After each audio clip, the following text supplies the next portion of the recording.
السلام علیکم دوستوں آج ہم سنائیں گے آپ کو حضرت عمر فاروق کے دور کا ایک واقعہ۔ تو ویڈیو شروع کرنے سے پہلے آپ لوگوں سے گزارش ہے کہ آپ ہمارے چینل کو سبسکرائب کر دیے۔ چلیے ویڈیو شروع کرتے ہیں۔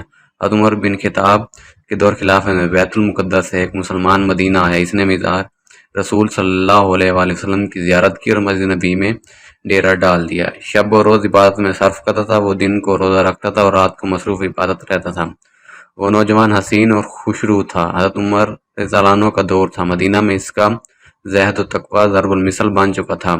وہ شخص مقدسی کے نام سے مشہور ہو گیا تھا۔ حضرت عمر اس شخص سے اس قدر متاثر ہوئے کہ سخت طبیعت کے باوجود اس کے پاس آ کر بیٹھتے تھے۔ اسے کہتے تھے کہ کوئی ضرورت ہو تو مجھے بتانا۔ مقدسی صرف ایک ہی جواب دیا تھا کہ خالق کے ہوتے ہوئے مخلوق سے کیسے مانگو، آپ بھی تو میری طرح محتاج ہیں۔ جب حج کا موسم آیا اور لوگ حج پر جانے کی تیاری کرنے لگے تو مقدسی بھی حج کے لیے تیار ہو گیا۔ جس دن قافلہ حج کو کوچ کرنے لگا تو حضرت عمر رضی اللہ عنہ مقدسی کے پاس الوداع کرنے کے لیے آئے۔ مقدسی نے حضرت عمر سے کہا، اے ابو حفص، میں حج کو جا رہا ہوں۔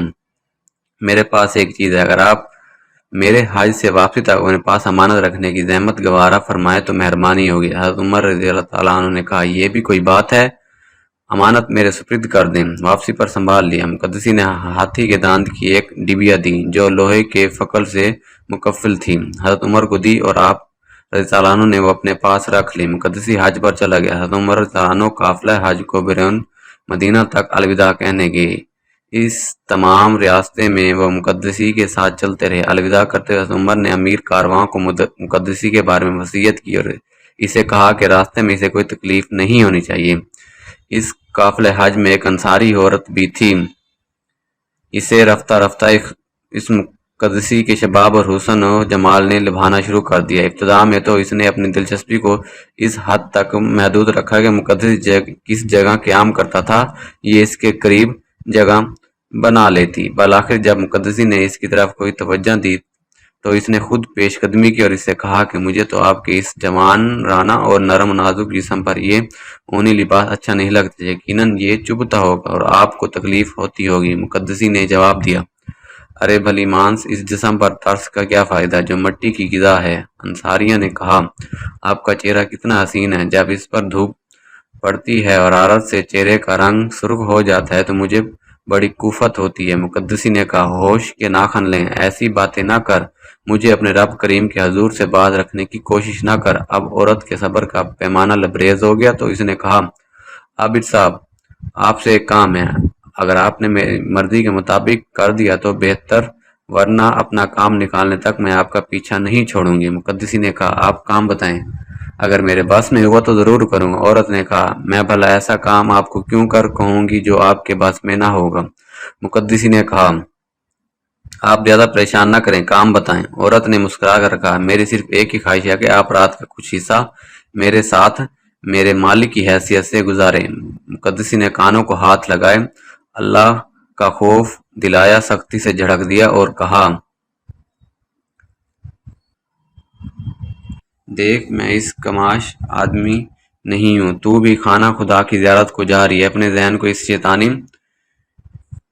خیالات سے پاک کر دے۔ عورت نے کہا، مجھ پر تیری ایسی کوئی بات اثر نہ کرے گی، میں عورت ہوں اور کبھی اپنے توہین برداشت نہیں کر سکتی۔ عورت کا انتقام بہت برا ہوتا ہے، آپ سوچ لیں۔ مقدسی نے کہا، تو یہاں سے چلی جا، تیرے دل میں جو آئے کر گزر، مجھ سے اس قسم کی کوئی توقع وابستہ نہ رکھ۔ چند دن گزرنے کے بعد ایک رات مقدسی حسب معمول رات گئے تک عبادت کرنے کے بعد اپنی جگہ پر سو گیا۔ بدنیت عورت اٹھی، اپنی تھیلی جس میں 500 دینار تھے اٹھائی، مقدسی کے پاس جو اپنا سامان تھا اس کے تھیلے میں رکھ کر واپس اپنی جگہ جا کر سو گئی۔ صبح کو جب اٹھی اور سامان سنبھالا تو تھیلی نہ تھی۔ اس نے رونا پیٹنا شروع کر کے ایک ادھم مچا دیا۔ قافلے والوں نے پوچھا کہ بات کیا ہے؟ اس نے کہا، میں عورت ذات ہوں، سفر میں لٹ گئی ہوں، کسی نے میری تھیلی پر ہاتھ صاف کر دیا ہے، میرا تو ذرا سا اسی میں تھا اور اب میرے پاس پھوٹی کوڑی بھی نہیں ہے۔ پورے قافلے میں حیرت کی لہر دوڑ گئی۔ سالار قافلے نے تمام قافلے کے سامان کی تلاشی کا حکم دیا۔ ایک ایک چیز کی تلاشی لی گئی لیکن تھیلی برآمد نہ ہوئی۔ سالار قافلے نے کہا، اس پورے قافلہ کا سامان دیکھا جا چکا ہے، تیری تھیلی کسی کے پاس برآمد نہیں ہوئی، البتہ مقدسی پر چونکہ اس قسم کا شعبہ کرنا گناہ سمجھتا ہوں، اس لیے اس کی تلاشی نہیں لی گئی۔ عورت نے کہا، یہ درست ہے کہ وہ مقدسی ہے، لیکن جہاں تمام مہاجرین اور انصار کی تلاشی لی گئی ہے تو اس کی تلاشی لینے میں کیا حرج ہے؟ ممکن ہے اس کا ظاہر کچھ ہو اور باطن کچھ ہو۔ آخر یہ باہر ہی سے مدینے میں آیا، کون جانتا ہے کہ اس کے سابقہ اعمال کیا تھے؟ کچھ دوسرے لوگوں نے بھی عورت کی تائید کی۔ سالار قافلہ مقدسی کے پاس آیا۔ مقدسی نماز صبح کے بعد سو رہا تھا۔ سالار قافلہ نے اسے جگایا اور قافلے میں چوری کا تذکرہ کرنے کے بعد اس سے تلاشی کی اجازت لی۔ مقدسی بیچارہ تو بے فکر تھا، اسے کیا معلوم تھا کہ اسے نیکی کی سزا ملنے والی ہے۔ اس نے سالار قافلہ سے کہا، جب آپ تمام کی تلاشی لے جا چکی ہے تو مجھے ان سے الگ رکھنا خلاف انصاف ہے۔ آپ نے جس طرح دوسروں کی تلاشی لی ہے میری بھی لیں، مجھے کوئی اعتراض نہیں ہے۔ سالار قافلہ نے سامان کو الٹا پلٹنا شروع کیا۔ جو ہی تھیلے کو الٹا کیا تو اس سے اس عورت کی تھیلی باہر آ گئی۔ وہ بھی کھڑی دیکھ رہی تھی، اپنی تھیلی کو دیکھ کر جھپٹی اور کہنے لگی کہ یہی میری تھیلی ہے، دیکھا میں نہ کہتی تھی کہ اس کی نمازوں پر نہ جا، اندر سے کچھ اور معلوم ہوتا ہے۔ اب کیا تھا، پورے قافلے نے اس بیچارے کو لاتوں اور مکوں سے مار کر رکھ لیا۔ جب مار کر تھک گئے تو اسے زنجیر پہنا دیے کہ حج سے واپسی کے بعد مدینہ لے جائیں گے، حضرت عمر کو بتائیں گے کہ جس کی آپ نے وصیت کی تھی اس کے کرتوت یہ ہیں۔ مقدسی معاملے کی تہہ تک پہنچ گیا۔ اس نے اپنا فیصلہ اللہ پر چھوڑ دیا اور جو کچھ ہی سے کہا گیا یا کیا گیا اس نے کسی سے ایک لفظ تک نہ کہا۔ تان زنی کے نشتر اور مار سب کچھ خاموشی سے سہتا گیا۔ جب مکہ پہنچے تو اس نے سالار قافلہ سے دست بستہ گزارش کی کہ آپ بھی حج کے لیے آئیں اور میں بھی اسی نیت سے آیا ہوں۔ آپ جو ضمانت لینا چاہیں لے لیں اور مجھے حج کے لیے آزاد کر دیں، میں اپنی مرضی سے حج کرنا چاہتا ہوں۔ مناسک حج کی ادائیگی کے بعد جس دن جس جگہ آپ کہیں میں پیش ہو جاؤں گا۔ آپ مجھ سے جو سلوک بھی کریں گے میں اسے رضائے خدا سمجھ کر برداشت کر لوں گا۔ جس طرح پہلے آپ لوگوں سے شکوہ نہیں کیا پھر بھی نہیں کروں گا۔ قافلے والے دو حصوں میں بٹ گئے، کچھ کہتے تھے کہ جان چھڑانا چاہتا ہے پھر کب ہاتھ لگے گا، اور کچھ کہتے تھے نہیں معلوم اس نے چوری کیوں کر لی ہے، ایسا نہیں لگتا جو کہہ رہا ہے وعدہ پورا کرے گا۔ بالآخر اس بات پر اتفاق ہوا کہ اسے حج کے لیے آزاد کر دیا جائے۔ اگر آ گیا تو حضرت عمر کے پاس لے جائیں گے، اگر نہ آیا تو حضرت عمر کو جا کر بتا دیں گے۔ آخر ایک انجان شخص کی خاطر حضرت عمر رضی اللہ عنہ ہم تمام جانے والوں کی بات مسترد نہیں کریں گے۔ اس فیصلے کے بعد ان لوگوں نے مقدسی کو چھوڑ دیا اور اسے کہہ دیا کہ حج سے فراغت کے بعد تو فلاں دن فلاں جگہ ہمارے پاس آ جانا۔ مقدسی نے ان کا شکریہ ادا کیا اور ان سے رخصت ہو گیا۔ حج سے فراغت کے بعد وہ ان کی بتائی ہوئی جگہ پر واپس آ گیا۔ تمام قافلے والے اس کی دیانت سے متاثر ہوئے اور کہنے لگے، اب اسے پایا زنجیر کرنے کا کوئی فائدہ نہیں ہے، اگر اسے بھاگنا ہوتا تو بھاگ گیا ہوتا، جب آ ہی گیا ہے تو اسے ساتھ لے چلوں، لیکن پابند سلاسل نہ کرو۔ چنانچہ قافلہ کے ساتھ مدینہ کی راہ پر گامزن ہو گیا۔ عورت کے پاس زاد راہ ختم ہو گیا تھا۔ واپسی میں دوران سفر قافلہ سے بچھڑ کر ایک جگہ زاد راہ کی خاطر ایک بستی میں گئی۔ بستی سے باہر ایک گڈریا ملا۔ عورت نے اس سے کچھ مانگا۔ گڈریے نے کہا، میرے پاس تو دینے کو سب کچھ ہے، میں دے دوں گا، لیکن بدلے میں مجھے کیا ملے گا؟ عورت نے کہا، تجھے اللہ کی طرف سے جزا ملے گی۔ میں مسافر ہوں، قافلے والوں میں سے بھی کسی کے پاس اپنی ضرورت سے زائد نہ تھا، ورنہ میں ادھر کا رخ نہ کرتی۔ گڈریے نے کہا، اللہ تو ثواب قیامت میں دے گا، مجھے اس وقت بھی کچھ چاہیے۔ عورت نے کہا، اگر اس وقت میرے پاس کچھ دینے کو ہوتا تو میں یہاں کیوں آتی؟ گڈریے نے کہا، میں ایسی چیز کا مطالبہ نہیں کر رہا جو تیرے پاس نہیں، مجھے تو وہی کچھ چاہیے جو تیرے پاس ہے، اور مجھے کچھ دینے سے اس میں کمی بھی نہیں آئے گی، تو میرا مطالبہ مان لے، میں تیری ضرورت پوری کر دیتا ہوں۔ عورت نے جب دیکھا کہ اب کوئی چارہ نہیں ہے تو اس نے گڈریے سے حامی بھر لی۔ وہیں ٹیلے کے اوٹ میں عورت نے گڈریے کا مطالبہ پورا کر دیا اور گڈریے نے عورت کو زاد راہ دے دیا۔ وہاں سے فارغ ہو کر عورت پھر قافلے میں واپس آ گئی۔ ابھی تک قافلہ سستا رہ رہا تھا، کوچ نہیں ہوا تھا۔ سفر میں 2 یا 3 دن گزرنے کے بعد ایک دن عورت نے رفع حاجت کی خاطر خلوت میں گئی۔ وہ فارغ ہو کر واپس آ رہی تھی کہ ایک ضعیف العمر شخص نے اس عورت کا چہرہ دیکھ کر پوچھا کہ کیا تو حاملہ ہے؟ عورت نے کہا، نہیں، میں تو حاملہ نہیں ہوں۔ بوڑھے نے کہا، مجھ سے چھپانے کی ضرورت نہیں، 2 دن پہلے تو نے جس گڈریے سے زاد راہ مانگا ہے